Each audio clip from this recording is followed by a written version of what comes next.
Hello friends, Nagarjuna का आने वाला एपिसोड बहुत ही इंटरेस्टिंग आने वाला है, जिसमें आप देखने वाले हैं कि मस्किनी अजगर से कहने लगती, तुमने मुझे वचन तो दे दिया है भाई, किंतु तुम यह नहीं जानते कि उन लोगों को हराना इतना आसान नहीं है। अजगर भी कहने लगता है, तुम फिक्र मत करो भाई, अगर वो तुम्हारा शत्रु है ना तो मतलब मेरा शत्रु।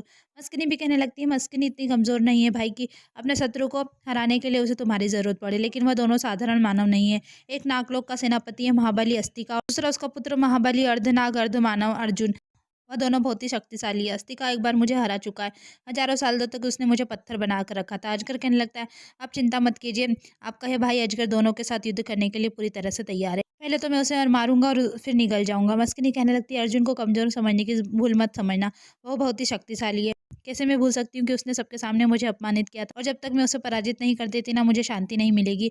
अजगर कहने लगता है, और वह शांति आपका भाई अजगर आपको दिलाएगा। अर्जुन और अस्तिका दोनों राक्षसों का सामना कर रहे होते हैं, और दोनों अपनी योजना के अनुसार एक दूसरे के अपोजिट खड़े हो जाते हैं, और उन दोनों के सामने 2 राक्षस खड़े होते हैं, उन पर प्रहार करने लगते हैं, और जैसे ही वह प्रहार करते हैं, दोनों हट जाते हैं, और दोनों राक्षस अपने ही एक दूसरे के प्रहार से नष्ट हो जाते हैं। उसके बाद दोनों दूसरे राक्षसों का सामना करने लगते हैं, और दोनों राक्षसों की आंखों पर वार करके राक्षसों को मार देते हैं। जिमी देख करके परेशान हो रही होती है। राक्षसों के मरने के बाद जिमी अस्तिका और अर्जुन के पास आकर के कहने लगती है, अर्जुन आप दोनों ने उन सबको मार दिया, बहुत ही अच्छा किया, बहुत ही भयानक राक्षस थे वह। मुझे तो लगा था कि आप दोनों उसे नहीं मार पाएंगे, लेकिन क्या दिमाग चलाया आप लोगों ने, उन लोगों की आंखें फोड़ दी आप लोगों ने। तभी अस्तिका जिमी से पूछने लगता है, और कितने पड़ाव है ऐसे इस रास्ते पर। तभी जिमी कहने लगती, मुझे नहीं पता, मैंने तो पहली बार इन राक्षसों को देखा है। और कहने लगती, हमें यहाँ से निकलना चाहिए, और उन लोगों को लेकर के आगे बढ़ने लगती है। और जिमी सोचने लगती है, अब मेरी जिंदगी खत्म हुई समझ, अब रानी मस्किनी मुझे जिंदा नहीं छोड़ेगी। मस्किनी भी सोच रही होती कि अजगर मेरा भाई जरूर है, मगर वह क्या अस्तिका और अर्जुन को रोक पाएगा, उन्हें खत्म कर पाएगा। माया और लोका आकर के मस्किनी को जिमी की हार की खबर देती है।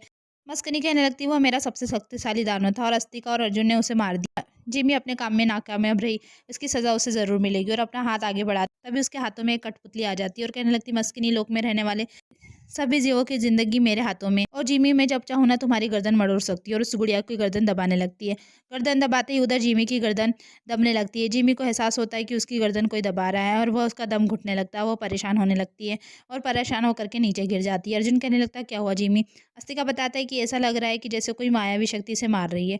उधर मस्किनी गुड़िया का गला दबाना बंद कर देती है, और कहने लगती है, इस बार तो मैं तुम्हें छोड़ रही हूँ जिमी। अगर अगली बार तुम अपने काम में नाकामयाब रही ना, तो तुम अच्छी तरह से जानती हो कि मैं तुम्हारा क्या हश्र करूँगी। इधर जिमी भी उठ करके खड़ी हो जाती है। अर्जुन पूछने लगता, क्या हुआ जिमी? जिमी समझ जाती है कि यह सब मस्की का क्या किया हुआ है। वो कहने लगती, बस यूं ही इस हवा में मेरा दम घुट रहा था। उधर मस्किनी अपनी दासियों से कह करके नूरी को अपनी दासी बनवा करके बुलाती है। मस्किनी की दासियां नूरी को लेकर आती है, और नूरी से कहने लगती है, आओ मेरी दासी, मौत के मुंह से निकल करके कैसा लग रहा है तुम्हें? नूरी भी कहने लगती है, अगर अगर मुझे मरना होता ना तो मैं पहले ही मर चुकी होती, तुम तो अपनी फिक्र करो मस्किनी। तभी यह बात सुन करके मस्किनी जोर जोर से हंसने लगती है, और कहने लगती, मस्किनी के नाम से तीनों लोग भी कांप उठते, और मेरे लोक में मुझसे ज़्यादा शक्तिशाली सब महादेव भी नहीं।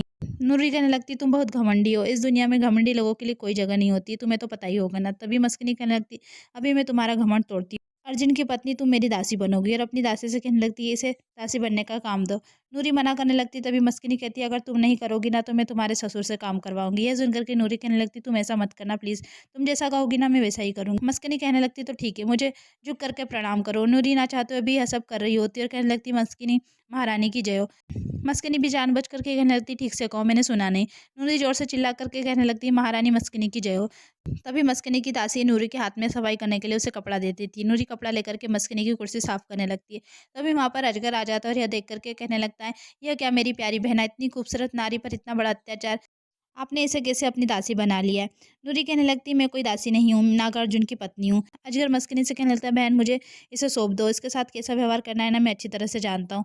उधर जिमी आगे का रास्ता दिखाने के लिए आगे बढ़ रही होती है, तभी अस्तिका अर्जुन से कहने लगता, देखा इसकी जान पर बनाई, फिर भी हमसे झूठ कर रही है।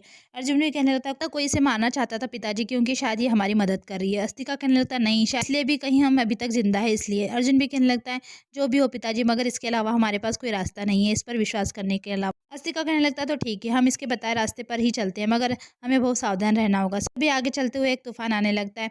अस्तिका अर्जुन कहने लगता है, एक और तूफान हमारी ओर आ रहा है। अस्तिका कहने लगता है, यह संजोग की बात नहीं हो सकती कि हम जिस रास्ते पर चल रहे हैं वहीं इस तरह के तूफानों का सामना करना पड़ रहा है। और बस जिमी से कहने लगता है, तुम ही हो ना जिसके कारण मस्किनी को हमारे हर रास्ते के बारे में पता चल जाता है, जिसके कारण हमारे ऊपर बार बार आक्रमण हो रहा है, जिसने हमारे साथ हर मोड़ पर चाल चली, जिसने हमारे साथ हर मोड़ पर छल किया है, वह तुम ही हो ना। अर्जुन पूछने लगता है, लेकिन पिताजी ऐसे कैसे हो सकता है? अस्तिका कहने लगता है, मैंने सुना था कि मस्किनी हर प्राणी से जब चाहे ना संपर्क कर सकती है। तभी जिमी बात बदलते हुए कहने लगती, नहीं मैं तो मस्किनी की दुश्मन हूँ। अस्तिका कहने लगता, मुझे तुम पर भरोसा करना थोड़ा मुश्किल है, किंतु अगर अगली बार ऐसा हुआ ना तो तुम्हारा फैसला मैं करूँगा।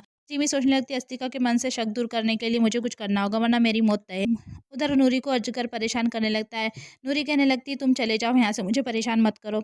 अजगर कहने लगता है, तुम्हें पता है ना, अगर मस्किनी को पता चलेगा कि तुमने उसके भाई का अपमान किया तो पता नहीं तुम्हारा क्या होगा। और नूरी का जबरदस्ती हाथ पकड़ करके वहाँ से ले जाता है। उधर आदित्य पांडे की मौत से बहुत परेशान हो रहा था। टीना उसे समझाने लगती है, आदित्य इसमें तुम्हारी कोई गलती नहीं थी, तुमने तो पूरी कोशिश की थी। आदित्य तुम इस तरह हार नहीं मान सकते, मुझे तुम्हारी ज़रूरत है, मैं तुम्हारे बिना अपने मकसद तक नहीं पहुँच पाऊँगी। और उसे मैप दिखाने लगती है और कहने लगती है, आगे जाकर हमें बाहर का रास्ता देखना है, प्लीज़ इस वक्त हिम्मत मत हारना। उधर असलम भी अपनी कैद से बाहर निकल कर के भाग जाता है और सोचता है, चाचा चाची के मना करने के बाद भी मैं वहाँ से निकल आया, शायद यहाँ से कोई रास्ता मिल जाए।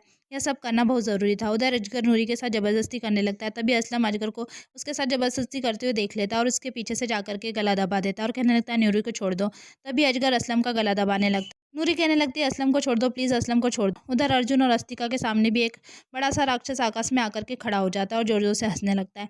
एपिसोड यहीं खत्म होता है। आगे की अपडेट के लिए हमारे चैनल को लाइक कीजिए, सब्सक्राइब कीजिए। Thank you.